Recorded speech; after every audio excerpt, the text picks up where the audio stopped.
Okay, continuing my series on thinking differently. Now we come to why I'm wearing this either Swiss flag or perhaps it's a sign of the medical system. Well, let's see. What Swiss companies are in the medical system?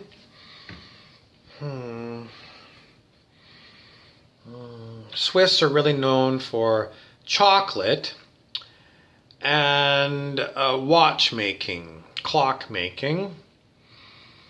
They're known for being organized into what are known as cantons, which are subunits of the state. The Swiss are multilingual. They speak German.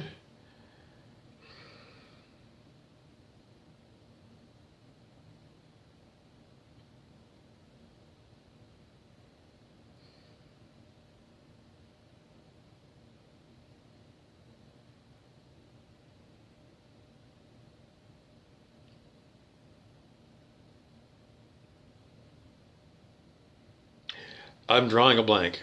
I'm sure that there's more than one national. I think there's three languages there. Surely they speak English, but I don't think that's one of their official languages. Is it Italian? And what would be a third one? Well, that's a homework item for me to look up what are the official languages of Switzerland.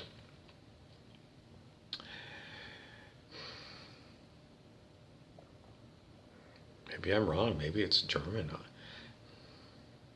I don't think Swiss is considered a language. All right. Well, moving along. What else are the Swiss known? Neutrality.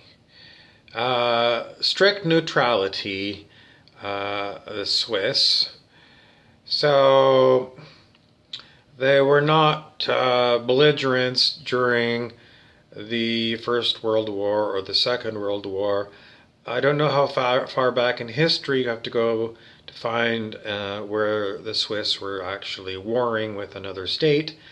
And the Swiss guards are used to guard Vatican City in Italy. So is Switzerland a Roman Catholic state, or was it? Is it still?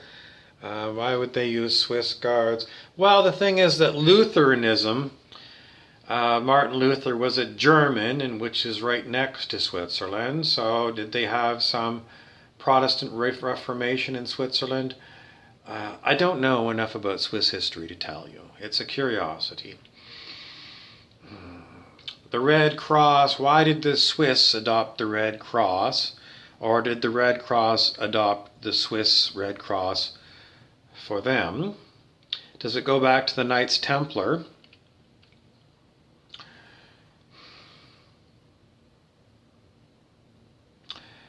What else did I want to talk to you about? Medical things.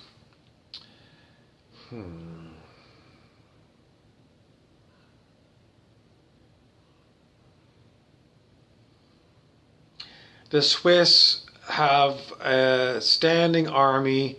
I don't think so. I think what it is that they have everyone under the age of 55 in the country has had military training and they're part of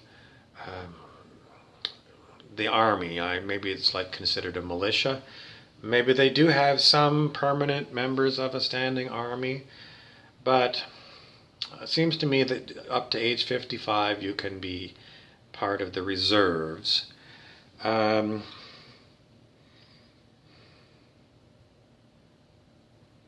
What else are the Swiss known for? Banking. Swiss banks.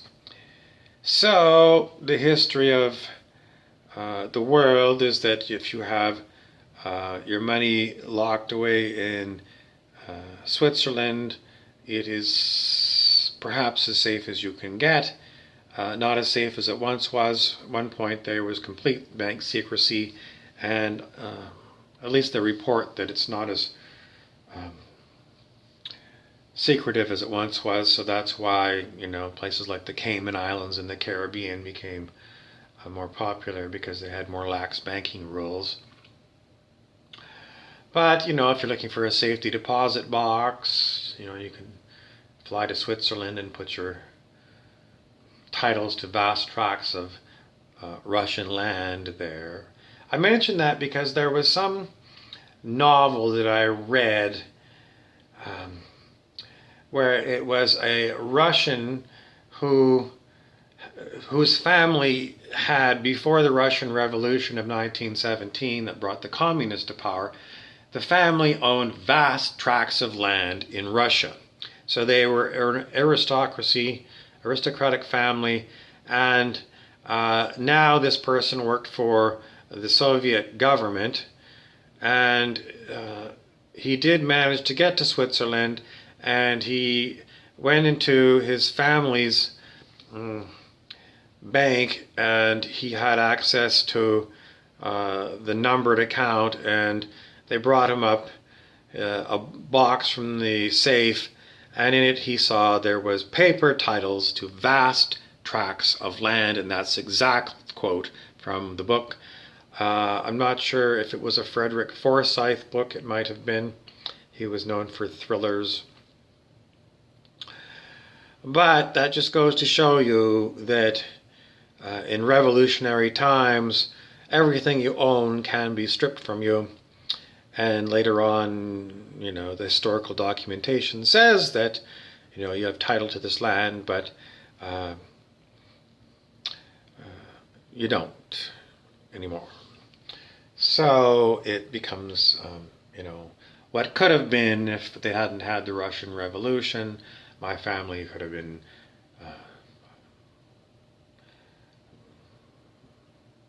could have been.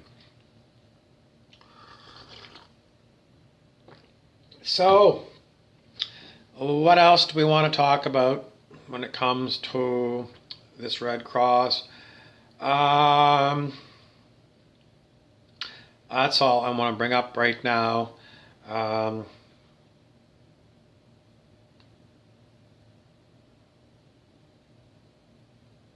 Because I don't want to get into patents. Because maybe the fact is that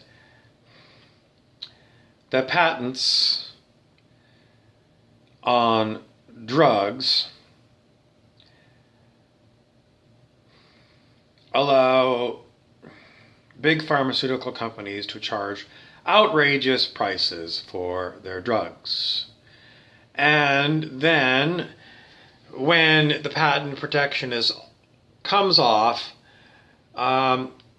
if there is no competition in the marketplace, then a drug that might be very inexpensive to produce, you might even have a factory line that produces the drug. You might like to remember the story of Martin Shkreli, who bought a drug production company that was making very inexpensive drugs, and it wasn't patented drugs, but it was the only place in the world where they were manufacturing these drugs, and it cost very little to make them, and there was some profit being made, but he decided, well, I'm just going to put the price of this drug way up. Even though it's not patented, it's the only place it's being produced, so for a while I'm going to get windfall profits. And it was all over the news. This horrible person was going to screw those people who have medical problems that required this particular drug. And the story goes that some investigators started figuring this guy was, I don't know what they got in their head, but they investigated him and they found that he had done some SEC, Securities Exchange Commission, violations, and they apparently threw the book at him and put him in jail.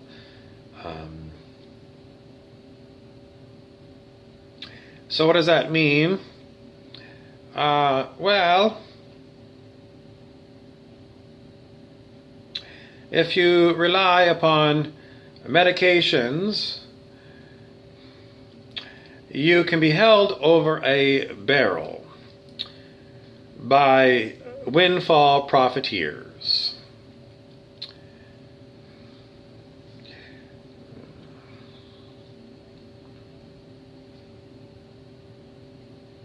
It seems that you are at risk.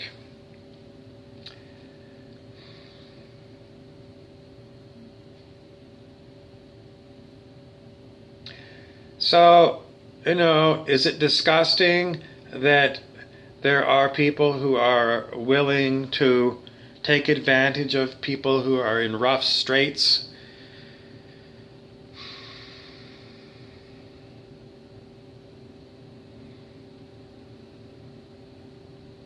I mean, you're already sick, and then now you have to pay the hospital, the doctor's bill, diagnostic testing, and then the doctor prescribes you certain drugs, and you find that, well, the federal minimum wage in the United States is under $10 an hour, and you can't afford it. So one of your friends opens a GoFundMe to see if he can raise money to pay for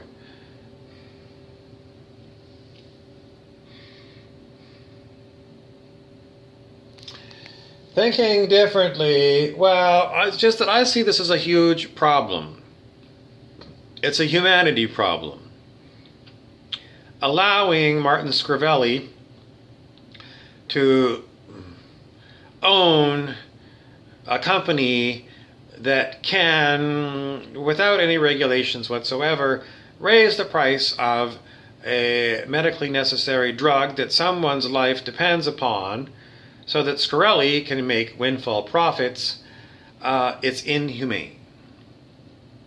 So it gets to the root of why our cosmic character Tyler Mackey says capitalism is an evil. It gets to the root of all evil. What is the root of all evil? Well, that's a prime example. The root of all evil is one person. I said the root of all evil. That will have to be another topic, the root of all evil. But anyway, there you have it. I'm condemning capitalism. It cannot be fixed because it is open to abuse, and it does get abused.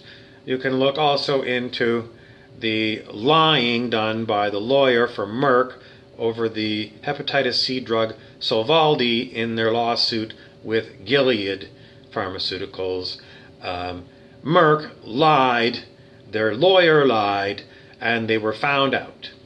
I also give you Volkswagen and how they faked all their emission tests. Big corporations with plenty of money, billions and billions of dollars coming in, and they still, even though they know they need to be ethical, they don't. So it's capitalism cannot be fixed because the humans that run it are chosen by these corporations for making money at all costs, regardless of the consequences. I'm Harry Weaver, the narrator.